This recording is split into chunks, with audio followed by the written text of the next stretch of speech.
ബാക്കി എല്ലായിടത്തും UDF ആണ് ലീഡ്. കേരളത്തിന്റെ ചിത്രം പരിശോധിക്കുമ്പോൾ കേരളത്തിൽ ഒരു UDF തരംഗ സൂചന നിലനിൽക്കുകയാണ്. UDFന്റെ ശക്തി കേന്ദ്രങ്ങളിൽ പരമ്പരാഗത മേഖലകളിൽ വലിയ വലിയ മുന്നേറ്റം നടക്കുന്നു. അതേസമയം മറ്റിടങ്ങളിൽ വലിയ പോരാട്ടം നടത്തുന്നു എന്നതാണ്. ഇടതുമുന്നണി നിലനിൽത്താൻ പാടുപെടുന്നു എന്നതാണ് ഇതുവരെ. സുരേഷ് ഗോപിയുടെ ഏറ്റവും അവസാനത്തെ ലീഡ് 8980 ആണ്.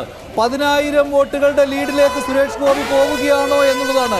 8980 വോട്ടുകൾക്കാണ് സുരേഷ് ഗോപി മുന്നിട്ട് നിൽക്കുന്നത്. കാസർഗോഡ് കണക്കുകൾ അല്പം മാറ്റമുണ്ട്. കാസർഗോഡ് LDF സ്ഥാനാർത്ഥി ഇപ്പോൾ മുന്നിലാണ്. NV ബാലകൃഷ്ണൻ LDF സ്ഥാനാർത്ഥി ഒരു വലിയ ചെറിയ കുതിപ്പിലെ കാര്യങ്ങൾ പോകുന്നു. കാസർഗോഡ് LDF സ്ഥാനാർത്ഥി മുന്നിൽ.